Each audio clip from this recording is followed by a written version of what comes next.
Nanaimo, British Columbia, has many distinguishing landmarks. The Bastion, a relic of earlier and more dangerous days, is just one of them.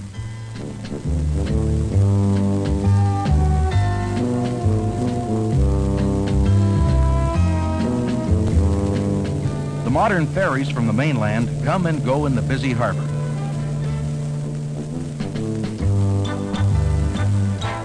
And for 364 days a year, the people of Nanaimo go about their business in a calm and orderly fashion. There is nothing to make you suspect that underneath this placid exterior lurks a strange mania, a preoccupation with bathtubs.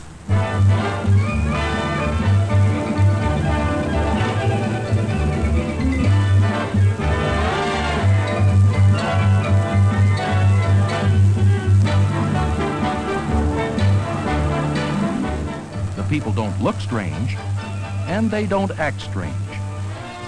They seem content with their local amenities and such diversions as may occasionally come their way.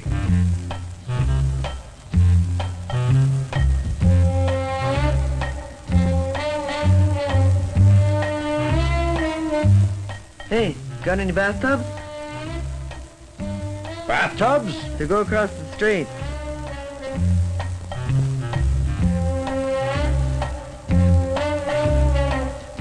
Now, there are bathtubs and there are bathtubs, although there may not seem to be too much difference to the inexperienced eye. But people of all ages in Nanaimo know a good tub when they see one.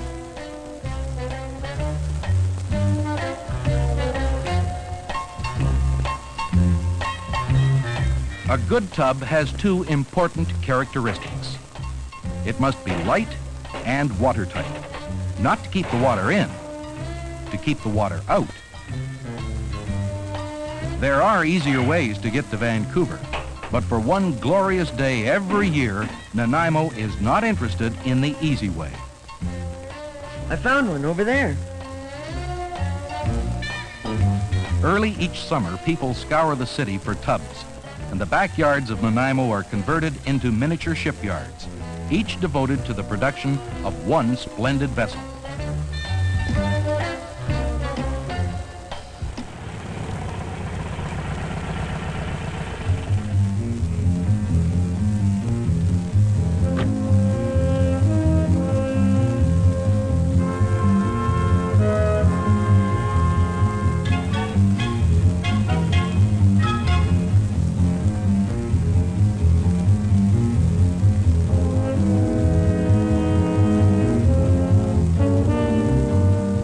Hot competition for suitable craft drives the price of old bathtubs to dizzy heights. Thanks, big spender.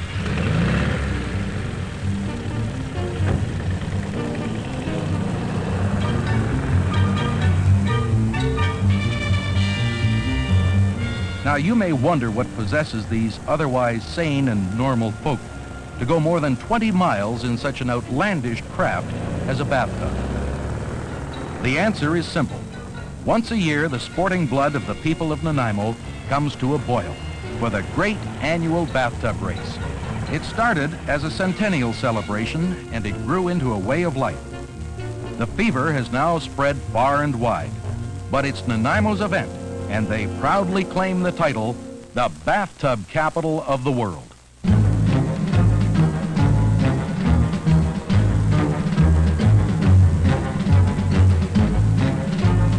The rules of the race are really quite simple. Cross the Strait of Georgia in a bathtub. Some use fiberglass castings, while our true purists here insist upon the genuine article. Every means of flotation known to man is permitted, but the maximum engine size is limited to 6 horsepower.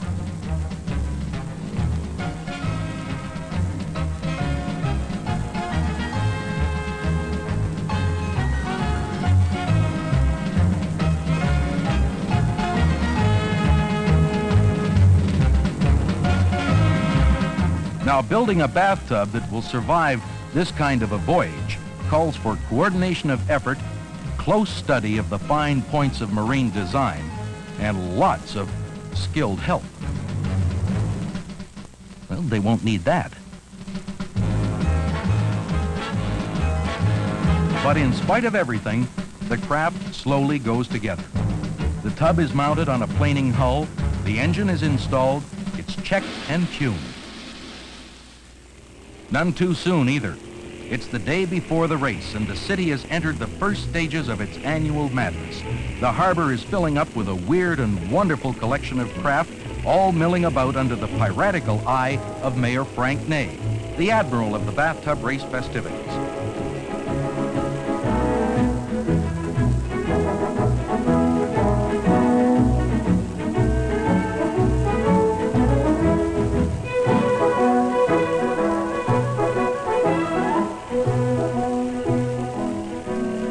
Meanwhile, back at the shipyard, it won't be long before another addition to the bathtub navy will be ready to be commissioned.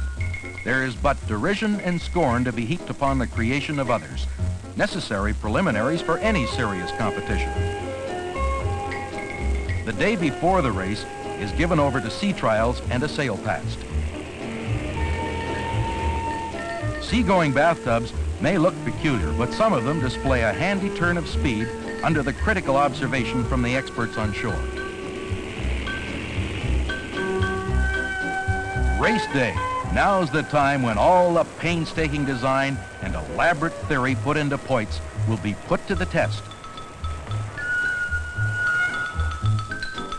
It's a long way to Vancouver, and a glorified bathtub is not the most comfortable vessel afloat.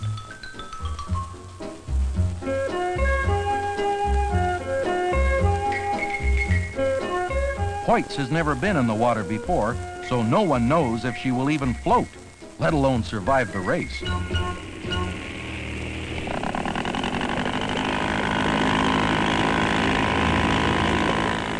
Hey, she seems to float pretty well. The harbor is a bedlam, with contestants making last-minute trials as escort boats circle for their position. And Hoyts does what bathtubs were designed to do, take in a little water.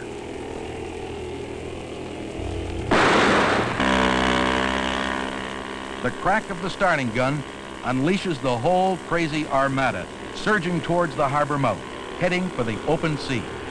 A special lookout is posted to pick out the first swamp tubber.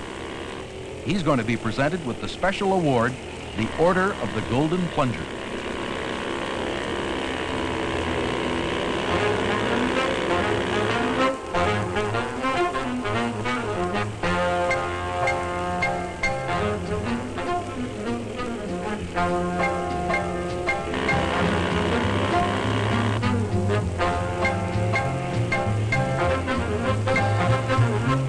When the race was first run, Mayor Ney and his Bathtub Society staff anticipated a turnout of maybe 8 to 10 tubs. This year, upwards of 600 assorted vessels have joined in this mad dash for the mainland.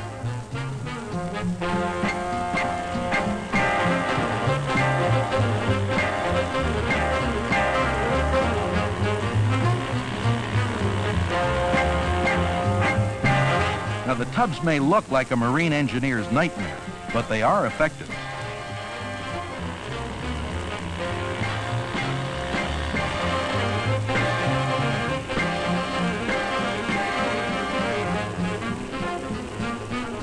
The winners hammer over the 23-mile course in 2 spray-drenched hours.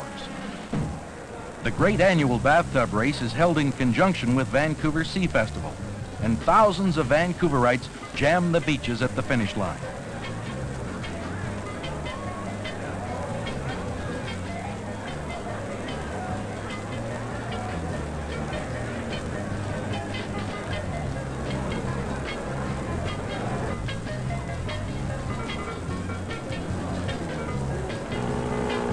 The winner may surge across in 2 hours, but not everybody wins.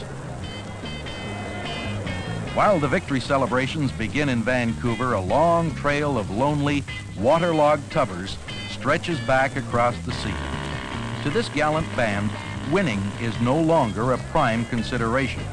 Now, it's a matter of keeping the tub afloat and making it to the finish line.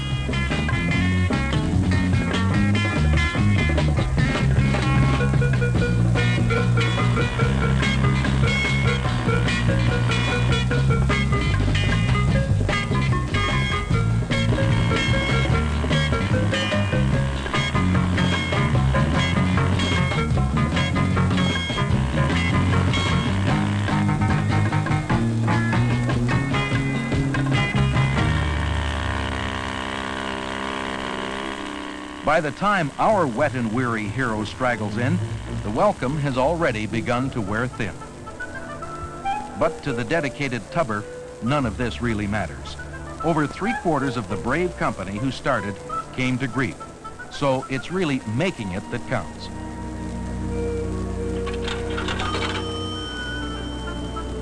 Hi, Dad. Yeah, I made it. Well, only around 45th. Had to bail most of the way. The motor? And for all the tubbers who made it, some hard-earned recognition. A small object, but in Nanaimo, it's highly prized. The Golden Bathtub Award. Now the prizes and praises are distributed. Brief speeches made and lots of kissing.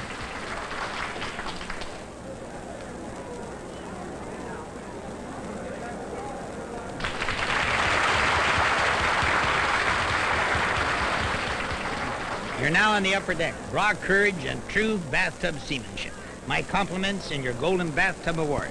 Today, British Columbia has proved that they lead the world in bathtub technology, and around here, people seem to prefer corn to culture. Where's my bathtub bottle? Where's my bottle? Where's my bathtub? Thank you, Mayor Ney.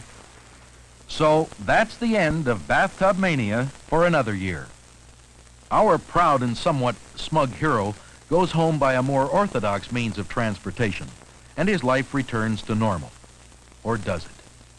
Just wait until next year.